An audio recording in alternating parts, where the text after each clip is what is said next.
Y uno de los grupos que tienen que permanecer en sus domicilios son los adultos mayores.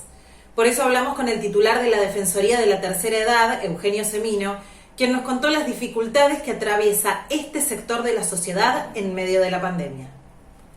Lo que queríamos saber es cuál es el protocolo de acción que tiene un geriátrico en este momento. Mira, los protocolos van variando conforme la jurisdicción y el tema central que se ha organizado dentro de los geriátricos habilitados es el aislamiento y la habitación para ese aislamiento, Sí. en pos de la aparición de algún residente que genere ese tipo de síntomas. Claro. En ese caso se hace el aislamiento, se llama directamente al equipo de salud y el equipo de salud evalúa y lo traslada. No tienen en general los geriátricos una disponibilidad física para más de 1 o 2 aislamientos a lo sumo. Claro, aparte muchas veces en las mismas habitaciones hay varios abuelos. Efectivamente, sí, por lo menos hay habitaciones de 2, de 3 abuelos y a veces hasta de 4. El tema más problemático es el tema de personal por varios motivos. En muchos casos, sobre todo en grandes ciudades como Ciudad de Buenos Aires, como primer cordón del conurbano bonaerense, como los geriátricos pagan muy poco, mucho de este personal trabaja en más de un lugar, a veces en otro geriátrico. Lo mismo pasa con el personal profesional de enfermería y médicos, que a veces hacen 2 o 3 geriátricos para completar un haber digno. Y esto hace que la peligrosidad en términos de la circulación del virus aumente exponencialmente.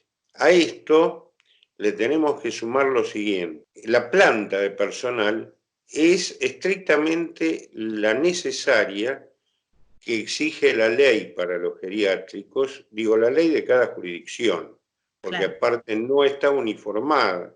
Esa planta se vio ya diezmada cuando se plantea la cuarentena, porque tuvieron que licenciar a mayores de 60, tuvieron que licenciar a personas que tenían enfermedades prevalentes y embarazadas. Entonces, esa planta disminuyó de ese mínimo indispensable un 15-20%.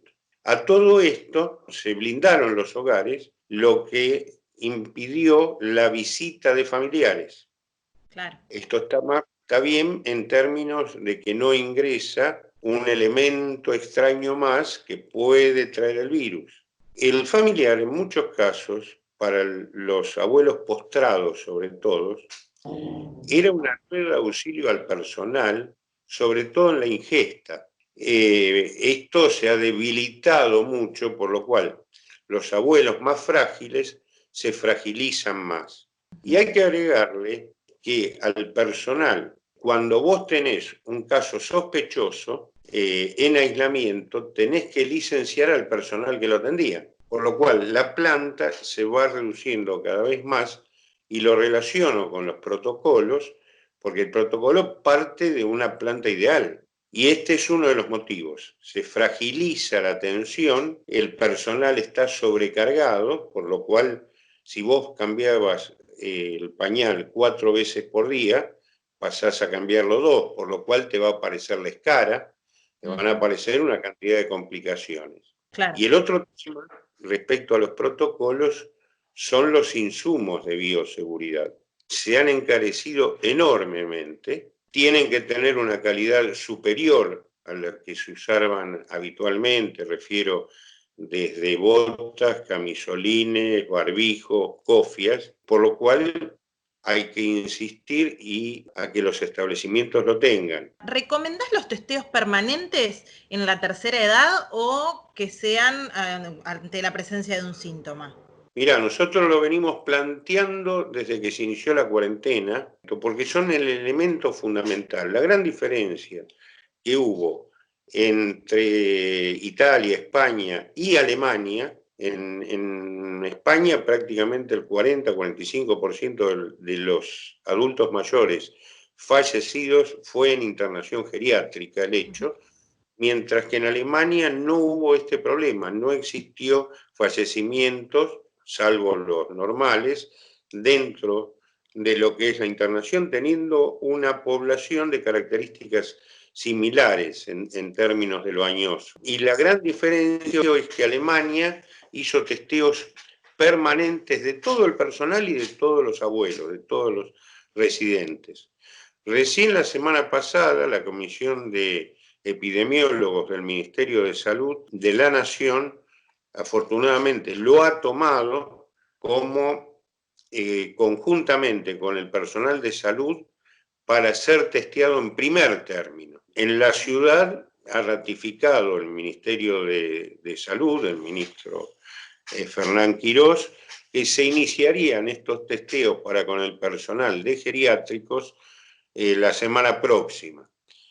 Uno toma conocimiento en el momento de la evacuación, los errores que se cometieron, se clausura el hogar, se clausura el geriátrico. Hoy tengo problemas con varios de esos, donde los pacientes que son positivos, bueno, están en internación de agudos, pero los pacientes que ya salieron de esa situación, que no estuvieron contagiados, no pueden volver al hogar y no tienen otro lugar que los admita porque los hogares, los pediátricos están blindados.